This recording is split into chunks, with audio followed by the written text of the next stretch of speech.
Halo, Assalamualaikum warahmatullahi wabarakatuh. Welcome to my channel. It's me Isnaini.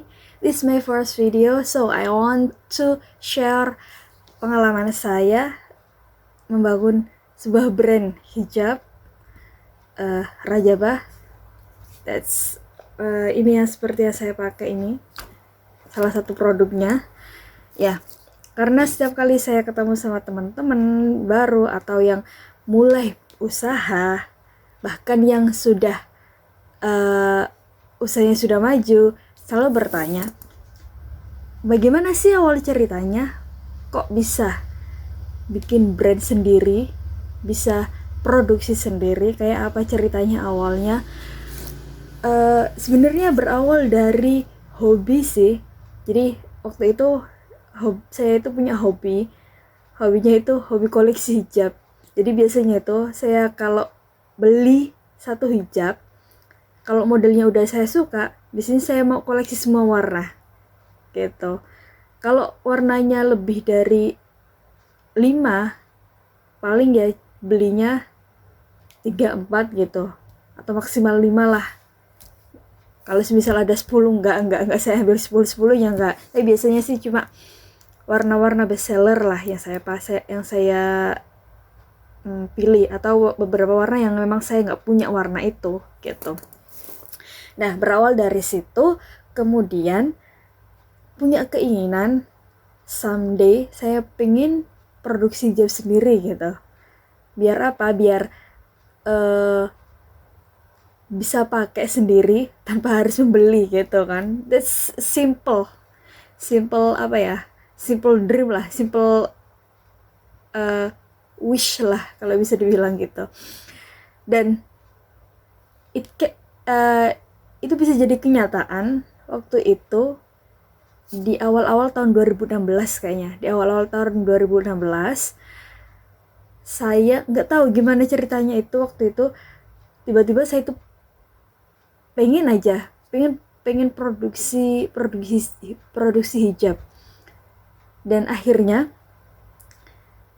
saya ngajak suami beli bahan ke Surabaya waktu itu. Di sana saya nggak punya uang, maksudnya saya nggak bawa uang yang sekian juta, kayaknya sekitar 300 atau 500 ribu waktu itu, atau nggak sampai ya, pokoknya nggak banyak lah waktu itu. Pikiran saya waktu itu, saya cuma berpikir gini, saya cuma pengen beli sampel kain yang namanya waktu itu lagi hitsnya. Coba tebak apa itu? Waktu itu yang lagi ngehits di awal tahun 2016-an itu adalah bahan diamond georgette. Itu yang paling hits di zaman itu. Dan waktu itu hijab-hijab yang berbahan diamond itu bisa dijual sekitar 100 ribuan ke atas lah itu. Dan modelnya apa? Cuma model pasmina instan waktu itu. Nah, di sana itu motivasi saya untuk pergi cari sampel bahan diamond itu kayak apa sih gitu. Soalnya saya cari di Gresik sini sendiri nggak ada. Akhirnya saya awalnya saya datang ke beberapa toko yang ada di Gresik dan mereka nggak punya. Jalan satu-satunya ya saya harus ke Surabaya gitu kan. Akhirnya saya ke Surabaya. Saya tanya tiap toko, ternyata tiap toko tuh punya bahan diamond dengan beda kualitas. Jadi satu toko punya namanya sama diamond, tapi kualitas mereka itu beda antara satu toko dengan toko yang lainnya. Jadi waktu itu saya yang awam banget dengan kain-kain, saya juga harus belajar juga dari sana. Di situ saya mulai belajarnya bukan dari orang lain atau sebelumnya saya punya pengalaman sekolah atau gimana. No, ini benar-benar saya belajar otodidak. Dan tapi saya nggak pakai model yang banyak juga sih. Jadi waktu itu saya ingat saya itu beli bahan kain buat sampel itu cuma 3 potong kain sih. Iya, 3 potong kain dan semuanya bahan diamond. Oh enggak, satu lagi itu bahan katun imah. Waktu itu yang lagi ngehits itu emang bahan diamond sama bahan katun imah waktu itu. Semuanya untuk apa? Untuk hijab jelas. Saya beli 3 potong kain tersebut. Yang bahan diamond itu saya pakai pasmina biasa, pasmina instan. Kemudian saya pakai buat segi 4. Yang pasmina, yang katun imah tadi saya pakai buat segi 4. Well, di sana setelah saya beli, kalau nggak salah semuanya itu totalnya 150.000 atau 160.000 gitu. Pokoknya nggak sampai 200.000 lah, 150-an kayaknya. Satu bahan kainnya itu berapa ya? Atau nggak sampai 150 deh kayaknya. Ya sekitar segitulah. Lumayan mahal sih, satu meternya waktu itu. Emang ya mungkin saya belinya ecer kali ya, dan belinya juga di salah satu mall, bisa dibilang bukan pasar yang murah-murah sih ya, emang di sana itu tempatnya barang-barang bagus, bahan-bahan bagus. Jadinya untuk beli ecer jelas lebih mahal, bisa dibilang 2 kali lipat lah dari harga kalau kita beli roll-rollan, 1 roll gitu kan. Di sana saya cek dari satu toko dengan toko yang lainnya itu dengan harga yang hampir sama tapi dengan kualitas yang berbeda. Jelas PR saya adalah cari yang bahan terbaik. Maksudnya diamondnya itu yang bagus kayak apa sih? Kalau karakteristik dari yang branded waktu itu tebel, stretch, teksturnya berpasir dan flowy gitu kan. Akhirnya saya nemu di salah satu toko. Di situ karakteristiknya pas banget dengan yang dijelaskan tersebut. Akhirnya saya beli sampel tersebut. Sudah selesai, pulang ke rumah, saya bingung. Ini gimana motongnya? Secara saya tidak ada background sama sekali di dunia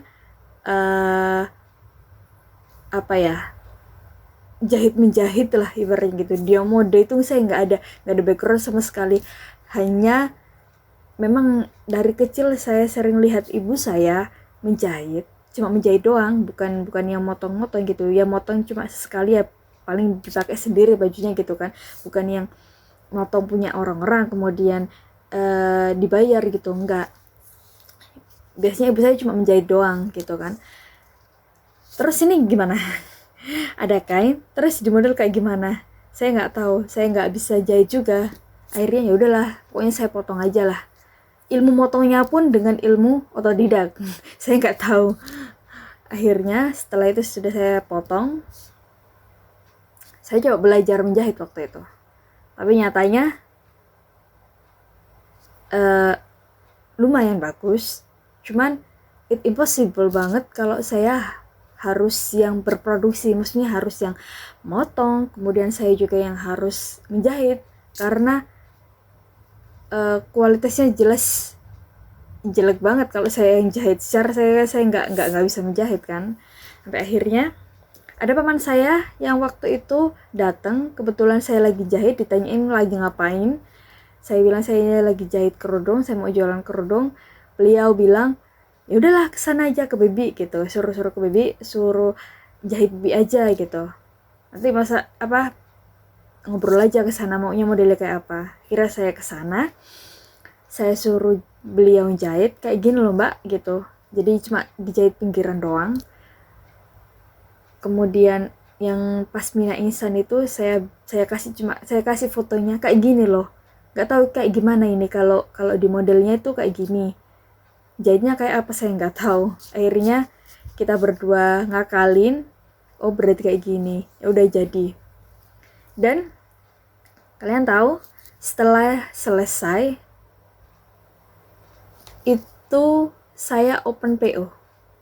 Jadi saya bukan yang langsung beli bahan banyak, kemudian saya jahit semua, kemudian saya jual, saya posting, enggak. Saya cuma beli sampel doang, cuma 3 potong kain tersebut, kemudian saya potong, saya jahit, saya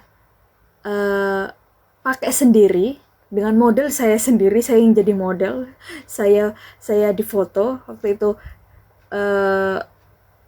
Belum ada kamera bagus waktu itu, kamera HP belum ada yang bagus, kalaupun ada juga harganya yang mahal banget waktu itu. Jalan satu-satunya saya sewa kamera, sewa lensa juga ke rental waktu itu.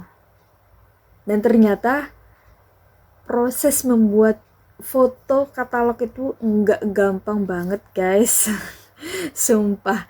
Dan itu apa ya, secara saya juga bukan model-model profesional kan, model dadakan bisa dibilang kayak gitu. Dan kemudian saya harus berpose, kemudian ya banyak lah. Akhirnya ternyata nggak mudah banget jadi model sebuah brand tersebut. Sampai akhirnya waktu itu dengan hasil foto yang seadanya, saya edit sendiri.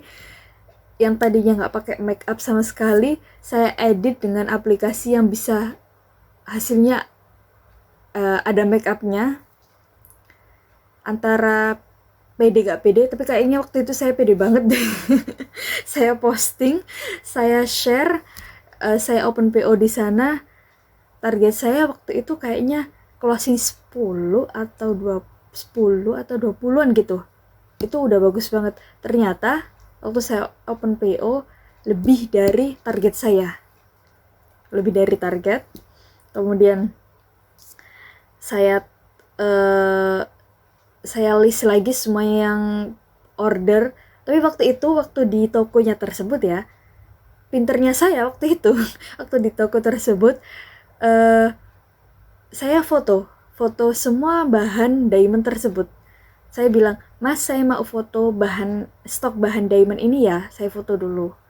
Nah, karena saya sudah punya rencana kalau bakal open PO dengan warna yang mereka suka. Akhirnya setelah tahu modelnya kayak gini loh, bahannya ini, dan ini pilihan warnanya, mereka bisa milih sesuka mereka waktu itu.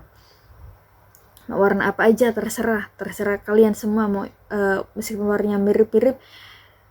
Agak repot sih waktu itu, soalnya kan antara hasil foto dengan waktu saya kesana lagi, tempat kain yang tadinya ada di sini pindah ke sana, jadi pindah-pindah gitu kan. Jadi saya harus nyocokin antara yang difoto dengan aslinya. Setelah saya open PO, saya belanja kain lagi, kemudian saya potong semua, saya jahit. Dan waktu itu packagingnya saya pakai plastik cetik waktu itu. Sudah pakai plastik cetik saya. Waktu di tahun 2016 masih kebanyakan pakai plastik UPP gitu kan ya, yang masih ada ininya, lemnya gitu. Waktu itu saya sudah pokoknya saya mau pakai buat produk yang kayak produk branded tapi harganya sangat terjangkau banget. Dan memang waktu itu saya memang pakai bahan yang bagus, yang kayak harga 100 ribuan ke atas, tapi saya bisa jual dengan harga di bawah separuh mereka lah waktu itu. Dan itu berhasil banget. Kemudian setelah itu saya nggak tahu, bingung. Terus ini gimana? Setelah ini kayak apa lagi? Kan setahu saya produksi hijab itu kan harus terus-terusan. Maksudnya sekarang model ini, next model yang lainnya, model yang lainnya. Jadi harus update gitu kan. Dan itu saya nggak pernah tahu apa itu target market. Saya nggak pernah belajar apa itu branding dan lain-lainnya. Saya itu nggak pernah. Jadi semua yang saya lakukan waktu itu bener-bener otodidak dan spontanitas saja, nggak pakai ilmu sama sekali. Tapi ya alhamdulillah, meskipun kayak gitu ya nggak sampai apa ya, nggak sampai merugikan diri saya sendiri lah waktu itu. Kemudian singkat cerita, waktu awal-awal saya bikin tuh saya kasih nama Abinaya. Buat teman-teman yang punya produk Abinaya, ya seperti itulah. Jadi produknya itu pasti kalian tahu, bahannya itu bahan diamond. Bahan diamond, kemudian produk selanjutnya itu pakai bahan bubble, ada katun ima juga. Pokoknya tiga bahan ini aja lah yang selalu saya produksi gitu. Jadi belum ada bahan-bahan kayak gini, nggak ada waktu itu. Kemudian singkat cerita, waktu itu saya hamil gede, saya juga pengen apa ya, pengen pakai produk yang bisa dipakai di kalangan usia muda, kemudian ibu-ibu yang sudah berumur. Soalnya waktu itu saya cuma pakai saya produksi bahan modal pasmina doang, dan itu kan pasarnya ya pasar anak-anak kuliah, teman-teman saya sendiri. Kemudian jarang lah kalaupun ada ibu-ibu yang pakai pasmina, itu bisa dihitung lah, nggak banyak. Kemudian saya cari bahan kaos-kaos yang melar-melar yang kayak saya pakai ini, tapi yang bisa modelnya yang bisa dipakai sama ibu-ibu, emak-emak gitu kan, emak-emak yang berumur. Saya beli, kemudian saya waktu itu karena saya cuma bisanya bikin pola setengah lingkaran doang, ya itu yang saya pakai. Modelnya kayak apa, pokoknya setengah lingkaran itu doang. Kemudian saya kasih pita, aplikasi renda itu biar manis, udah, dan itu kelihatan cantik banget. Dan kalian tahu apa itu? Ya, itu Ravana Bergo. Teman-teman yang sampai sekarang banyak banget yang minta di restock itu, cuman bahannya sudah nggak ada. Saya sudah tanya ke tokonya, sudah nggak ada bahan tersebut. Jadi sudah nggak diproduksi. Jadi beruntunglah kalian yang dapat Ravana Bergo tersebut, karena saya sendiri juga masih pakai tiap hari. Enak banget soalnya. So, comeback ke pembahasan tadi. Jadi waktu itu karena saya hanya bisanya bikin pola setengah lingkaran, saya bikinlah itu. Dan itu waktu itu saya hamil gede kan, mau lahiran. Dan setelah lahiran, saya pengen bikin brand-brand yang saya tadi, brand Abinaya tersebut, saya ganti dengan nama anak saya, Rajaba, Rara panggilannya itu kan. Jadi Rara itu nama depannya kan Rajaba. Saya mau bikin brand nama anak saya. Kemudian waktu itu yang perlu dipersiapkan ya otomatis saya harus bikin logo lagi. Saya bikin pesen label gini, label buat hijab ini lagi, kemudian packagingnya dan lain-lain lah waktu itu. Oke, saya pesen logo itu, minta desain logo itu ke bisa dibilang profesional lah ya. Kalau waktu dulu zaman 2017, jadi 2016 saya bikin Abinaya, setahun kemudian saya sudah ganti nama Rajaba.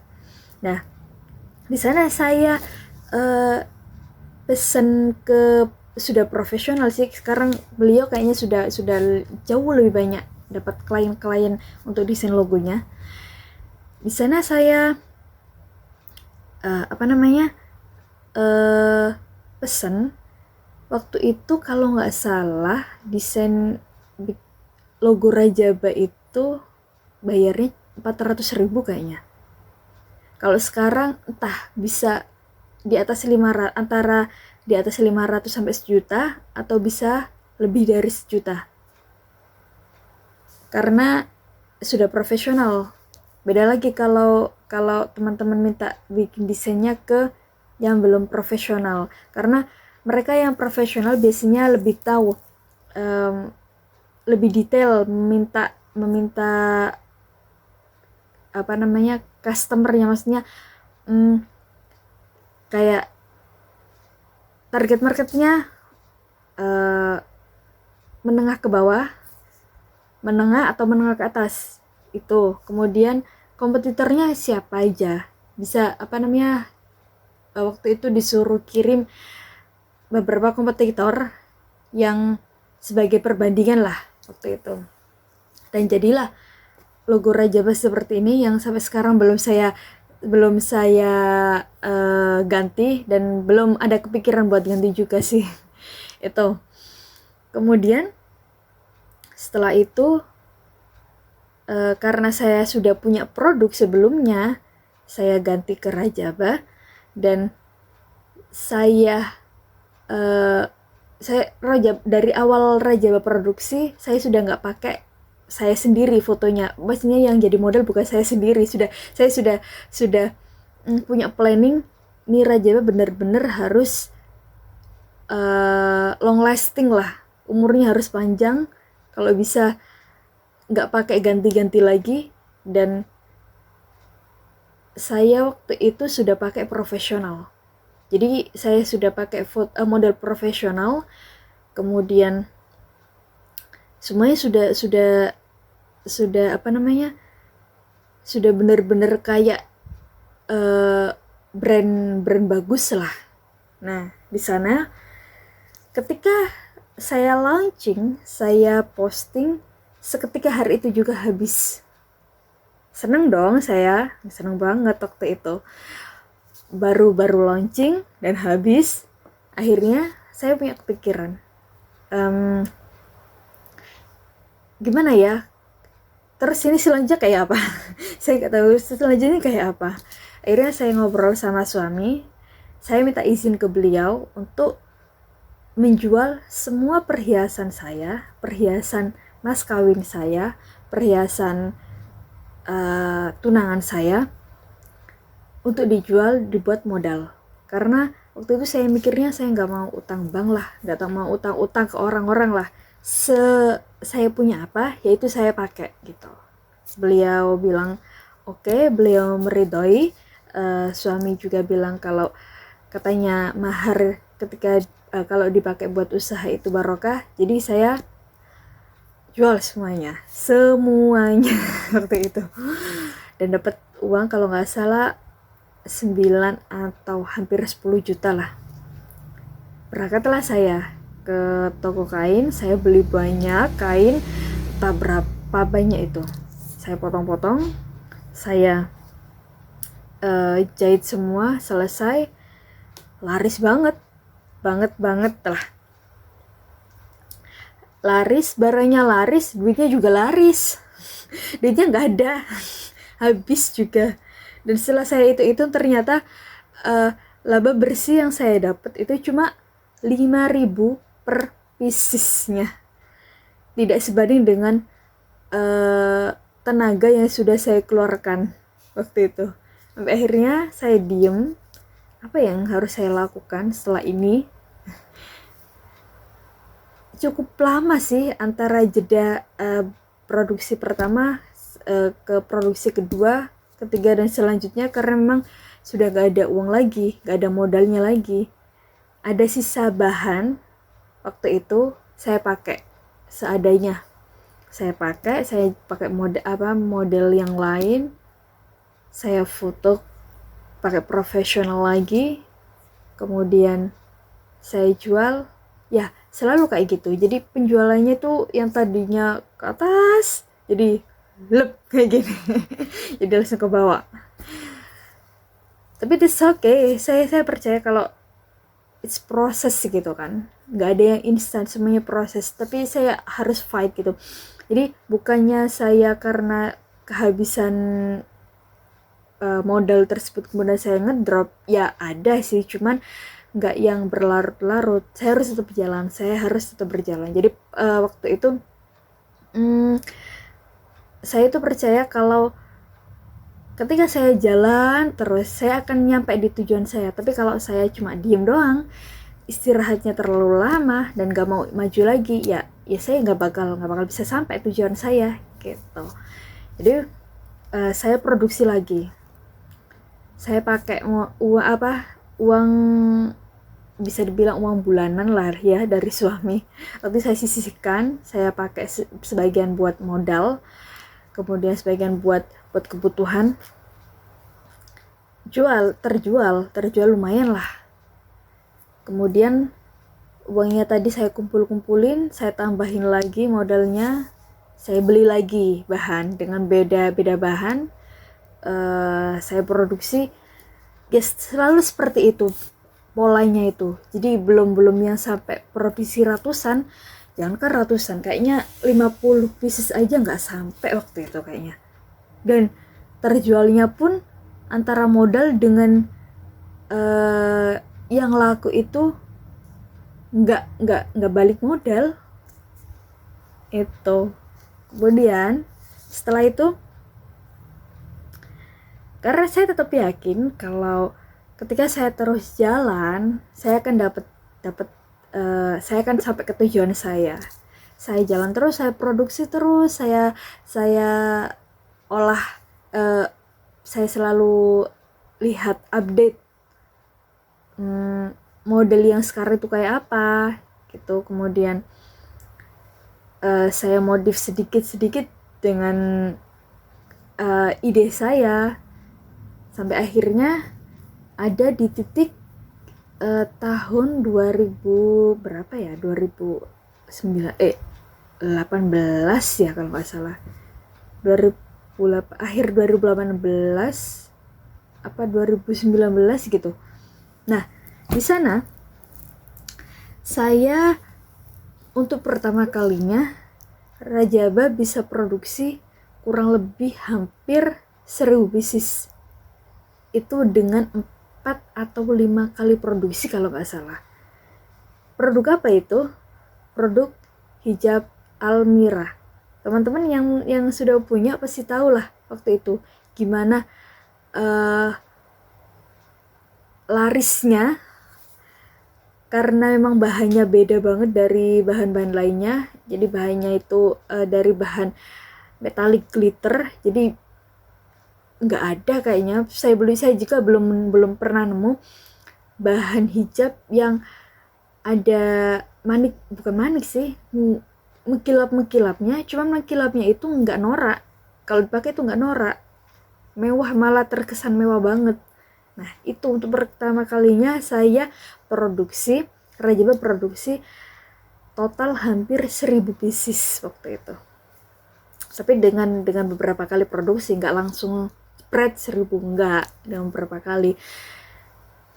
Nah, di sana mulai naik gunung. Jadi ya itu yang saya percaya, bahwa kalau saya mau sampai tujuan, ya saya harus jalan terus. Akhirnya saya jalan terus dari sana sih. Dan alhamdulillah, singkat cerita, sampai sekarang Rajaba masih tetap produksi, dan masih beberapa produk yang bukan beberapa produk ya, tiap ada produk yang sudah habis, kebanyakan dicari gitu loh. Jadi makanya itu kalau mau nyari Rajaba itu ya yang ketika launching ya langsung diambil, biar nggak kehabisan. Soalnya udah banyak banget kasusnya teman-teman yang beli satu produk kemudian enak, pas sudah habis ditanya lagi masih ada, udah nggak ada, udah habis gitu ya. Seperti itu, singkat cerita seperti itu ya teman-teman. Kemudian apa teman-teman harus ngelakuin hal yang sama seperti yang saya lakukan kalau ingin membangun sebuah brand? No, jelas no. Jadi sekarang kan sudah serba enak banget sih daripada dulu. Online juga sudah lebih nyaman lah. Kalau teman-teman mau bikin sebuah brand sendiri, bisa banget. Nggak harus dengan yang apa yang saya lakuin ya. Pengalaman saya tersebut bisa dipakai buat inspirasi teman-teman, atau mungkin teman-teman bisa dapat insight dari apa yang saya ceritakan tadi. Saya bisa kasih saran ke teman-teman kalau emang mau bikin brand sendiri, produknya bagaimana, karena sudah banyak banget konveksi atau apa ya, vendor-vendor yang menawarkan untuk pembelian dengan no brand, maksudnya dengan produk yang nggak ada brandnya, dan teman-teman bisa kasih brand teman-teman sendiri gitu. Dimana banyak banget di marketplace juga banyak banget kan ya. Kemudian bisa tanya-tanya ke saya juga kalau emang teman-teman butuh informasi.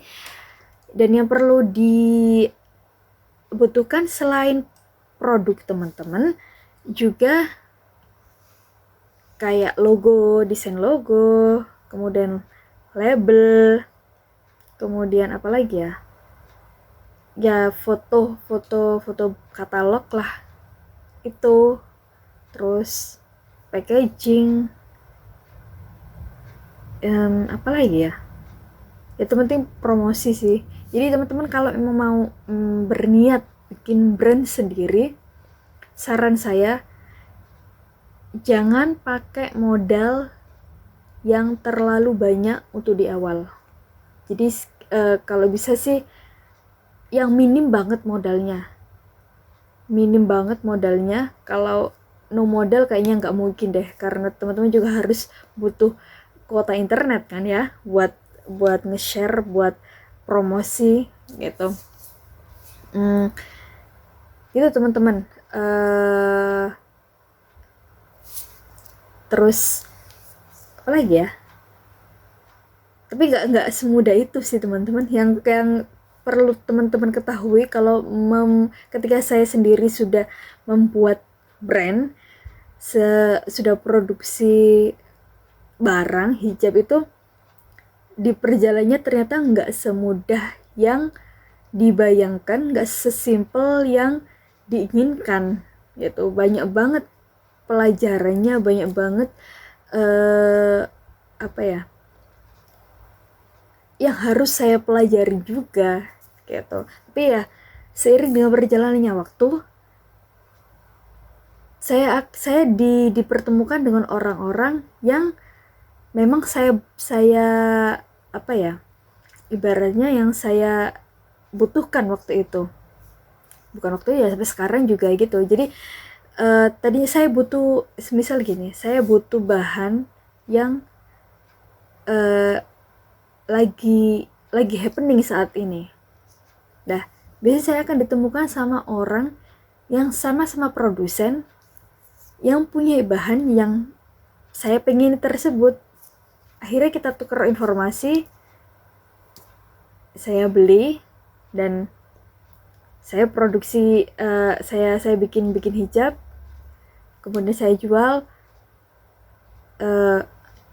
terjual lumayan banyak gitu kan.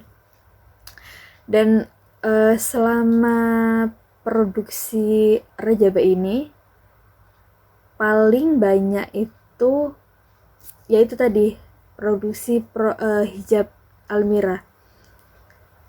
Selebihnya untuk yang produksi hijab lainnya habis semua. Cuman apa namanya, jumlahnya nggak sebanyak hijab Almira tersebut. Oke, sekian dulu video kali ini. Semoga teman-teman dapat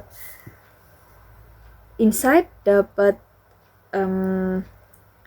pelajaran dari pengalaman saya.